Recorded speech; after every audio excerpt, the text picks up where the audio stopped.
What's up, Dallas Fort Worth, and what is happening in our real estate market here in the Metroplex? Well, I'm Callie, the broker and owner over at Ritchie Realty, and that is what we're going to discuss here in our April 2024 market update. Let's talk home prices, let's talk interest rates, and hey, let's talk about for those of you that are wondering, should I rent now versus purchasing a home? Is there a benefit to that because it seems to be cheaper? Let's talk about that as well. Now, if this is your first time tuning in, welcome, welcome. If you're a repeat offender, welcome back. Nonetheless, if you are tuning in, please make sure you are watching, subscribing, liking, and commenting because we would love to know what your thoughts are on these videos that we are putting out for you to become the very best of the best when it comes to buying, selling, or investing.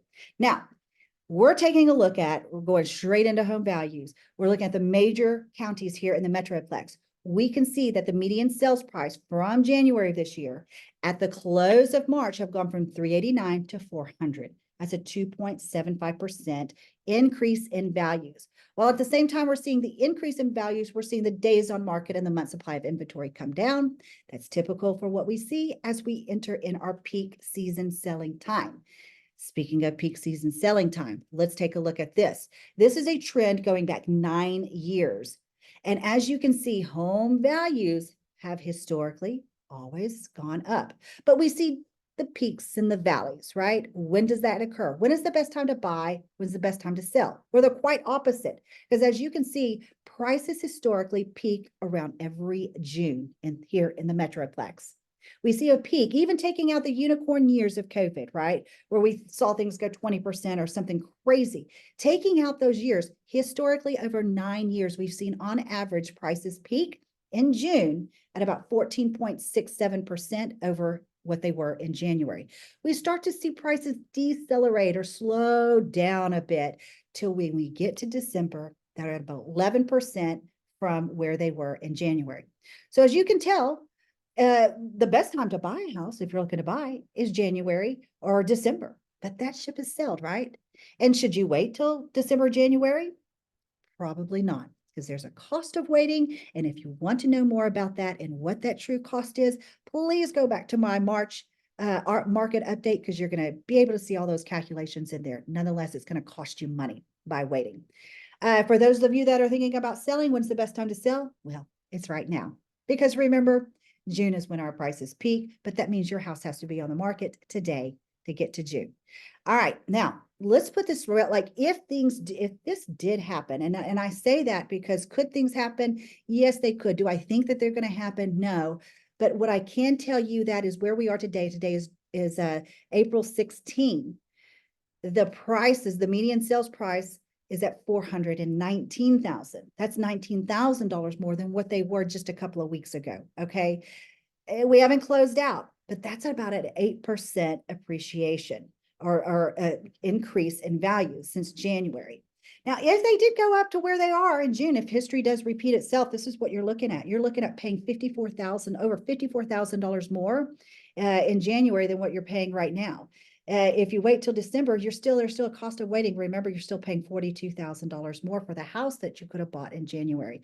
So the time is now to buy. I know, like I said, ship is sell December, January, best time to buy, but don't let this catch you up. Don't let it repeat itself. Now, if things I know that's 14%. I don't know that we're going to have that. Is it possible we see 7? Perhaps so, come June. What does that mean? That means that price of the home that is currently at 400,000 is going to cost you over 416,000. So if you're thinking about buying, let's get out. Let's start doing it right now, despite the interest rates. And that's what I want to talk about next, because I know a lot of people are sitting on the fence waiting for those rates to come down. Again, watch my video from last month because there's a cost of even waiting. Remember one thing, you were marrying the purchase price. You're going to divorce your interest rates when they come down, and they will. When are they going to come down? Let's talk about that. Now, I know if you were tuning in, earlier in the year and at the end of last year, the economists were expecting the rates to come down all 4 quarters till we get to about 5.8%. That has changed. Why are things changing? Things are going to change, mainly because of what's happening in the economy with inflation.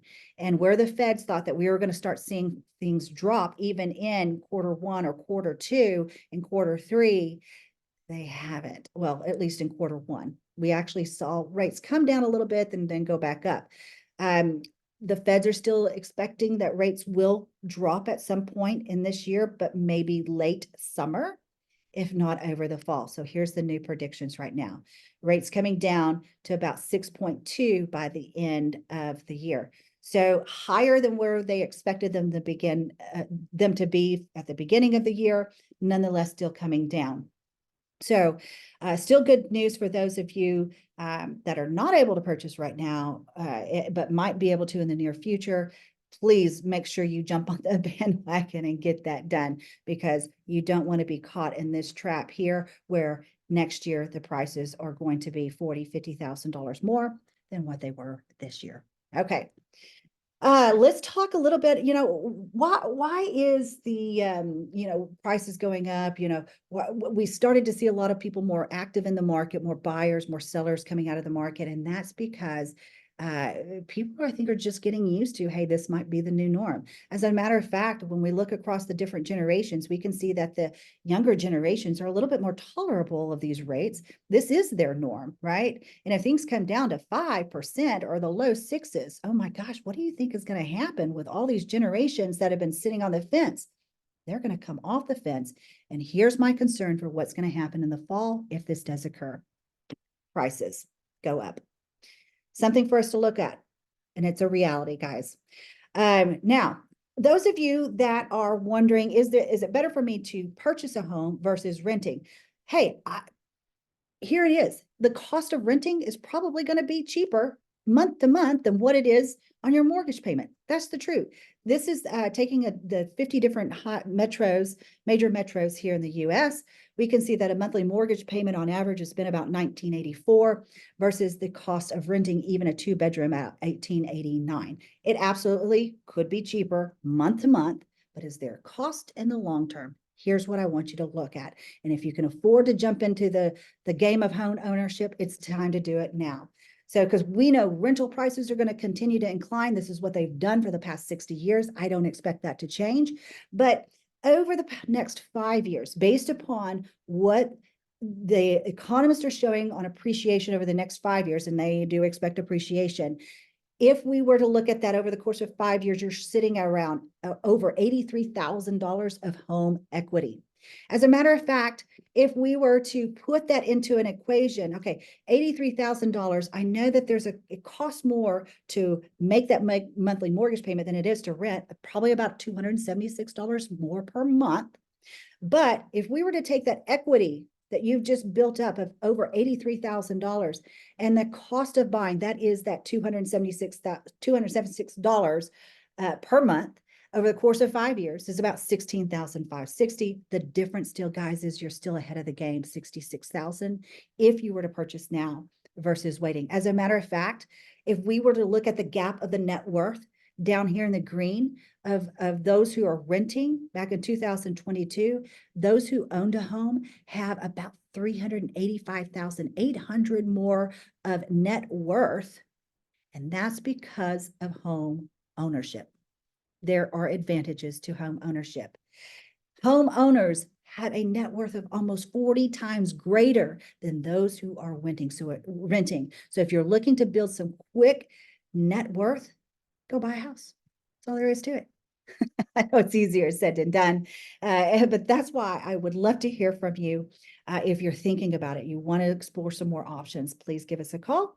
That's what we're here for. Make sure you're commenting, liking, let us know what you think, or hit us up on the bat line. Nonetheless, we're here to help you with your real estate needs.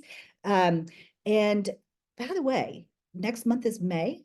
Right? Lots of graduations, lots of times to celebrate. Vacations are coming. So let's get on the bandwagon now.